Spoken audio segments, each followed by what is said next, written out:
today.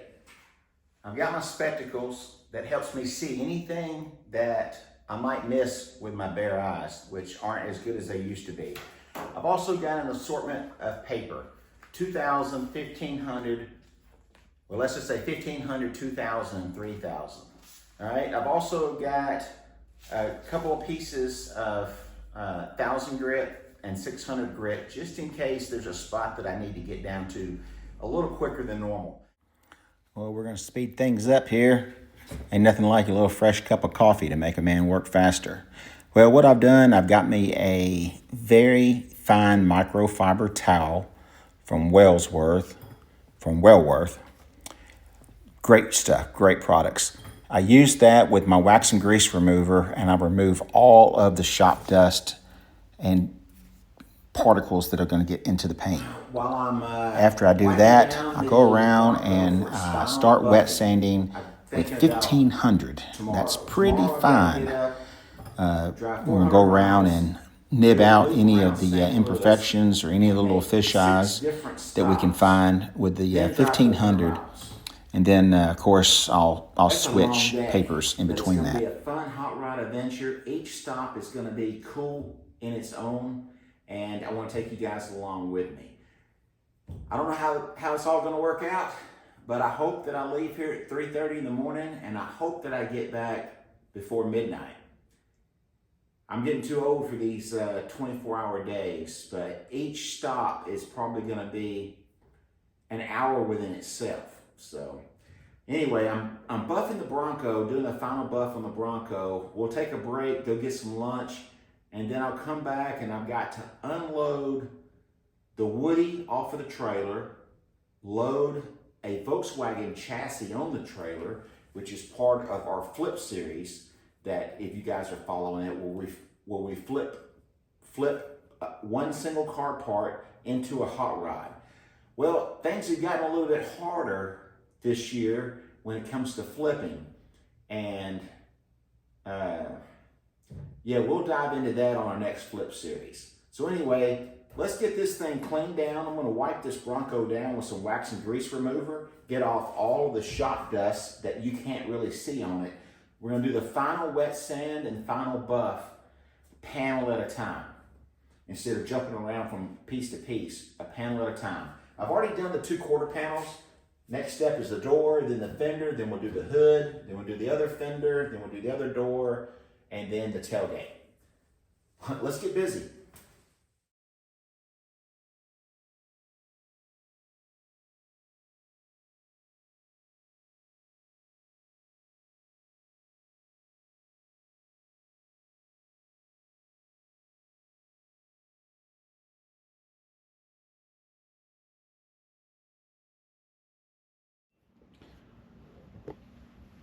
All right, this is the stuff we're trying to get out. See how flat that is? I've gone over this just a little bit already, just to knock the tops off. I don't know if you can see the texture on this. We're going to try to make it look like that right there. Now we can carry this another step, but we're not going to. We're going to let that ride. All right, let's sand this down.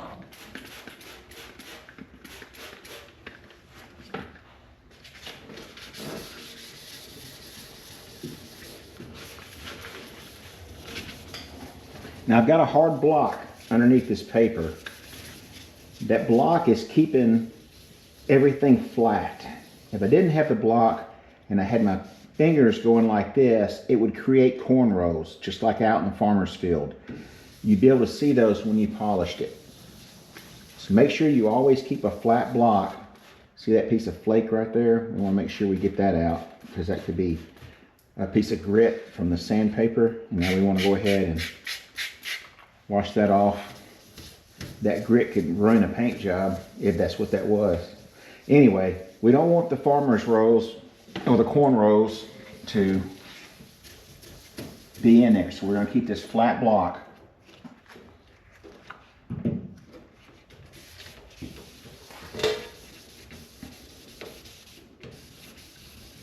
Hopefully it's got plenty of clear on it. I usually put at least 4 heavy coats on.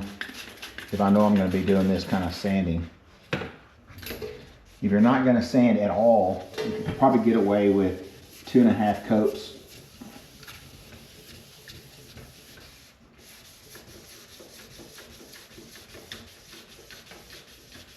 Stay away from your edges like this right here. You'll sand through those very quick. Now you can hear the paper and know whether or not you're knocked it down or not. So I'm listening and watching. And then what we want to do is take our squeegee and go down through here and see how flat we've made it and see if there's any more that we need to do. And I can see right now that it's not completely flat. We've probably knocked about 80% of it down. So we can keep going a little bit. Like I said, we're not trying to get it all out. We're not trying to do a flat finish on this paint job.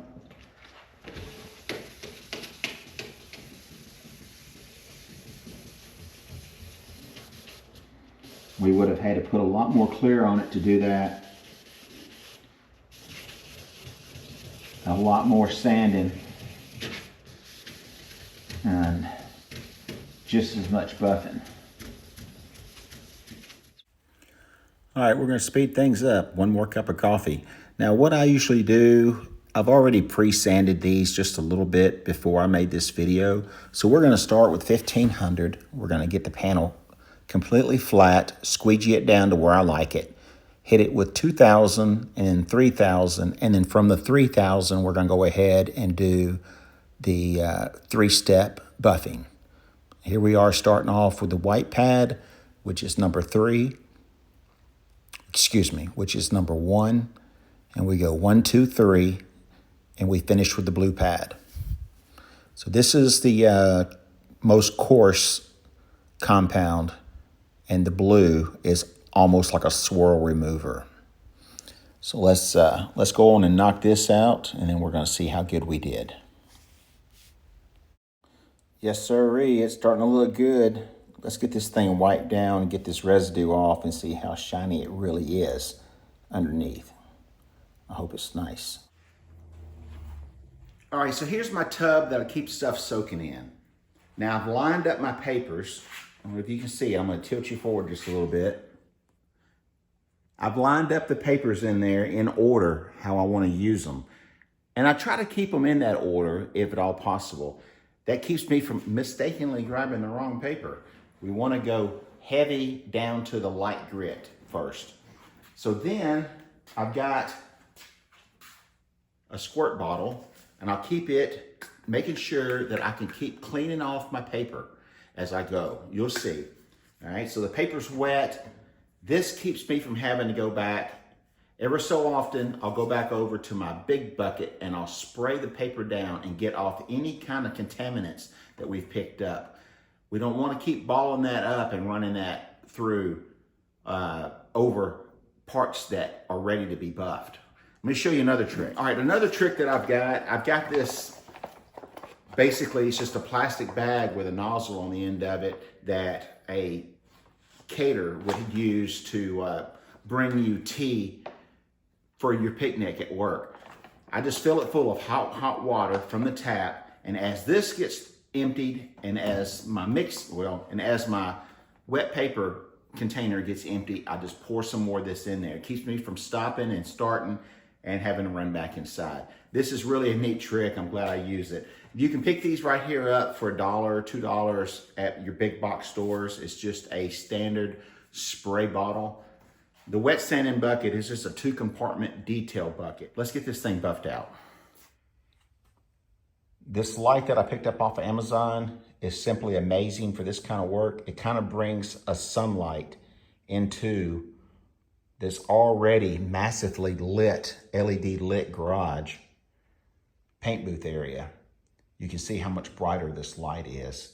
Now this light is putting out almost like a sun ray, and I'll give you some details on this light. I picked it up off of Amazon. Very, very nice. It has a magnetic charging port on the back of it that you just click this magnetic charger to it. There's no plugging in anything or anything like that. It's auto dimming. See how it dims? It gives you what it knows you need. Plus, it's also got a not so bright. Well, it's bright at night, but it's not bright in here. You can see how much brighter the other light is. There's a light one, a real light one right there. And then you want it super bright like the sun.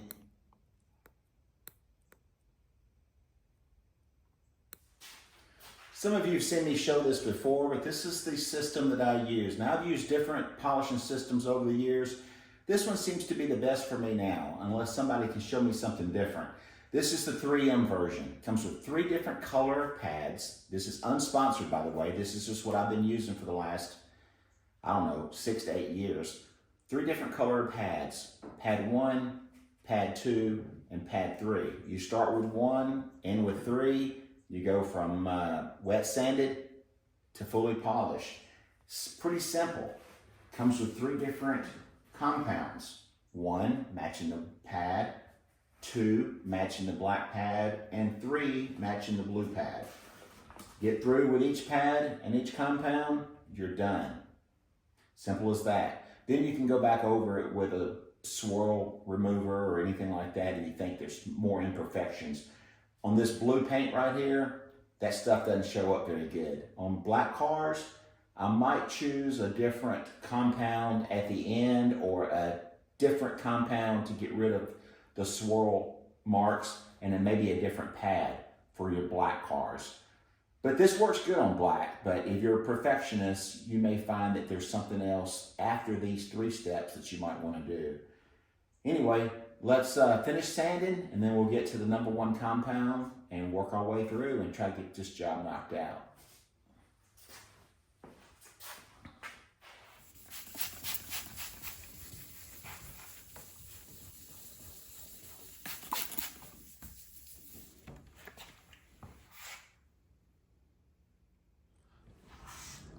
All right, now that I've squeegeed it all off and dried it, you can see how flat it is.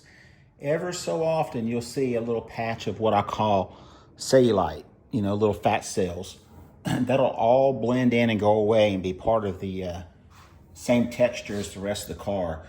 Now, if you were gonna keep carrying this down, you would get all that out 100% and it would all be flat.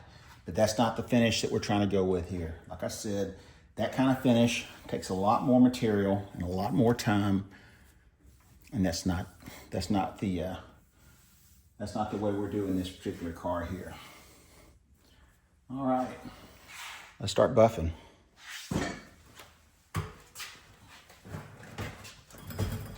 Well, there you have it. That's what I did today. But you know what? I've still got the other side to do. It's been about 7 hours of wet sanding and buffing this side of the car and the hood. Now, I did a lot of the hood when it was laying flat before I put it back on the Bronco because I knew that short me wasn't going to be able to reach the center of it very well. So really all I've got to do is just clean it really good and maybe go over it with the blue pad, which is the last pad.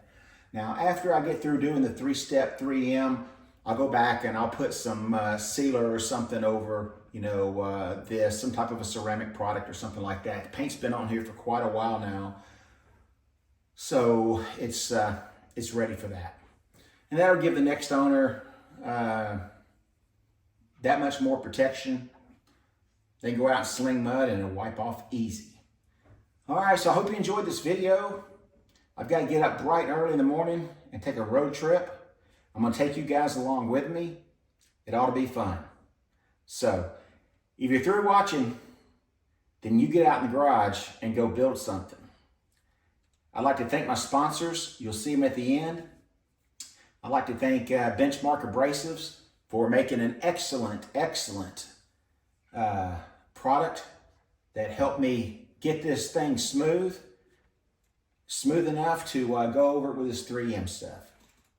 So now let me get finished and see you guys in the morning at 3:30 a.m.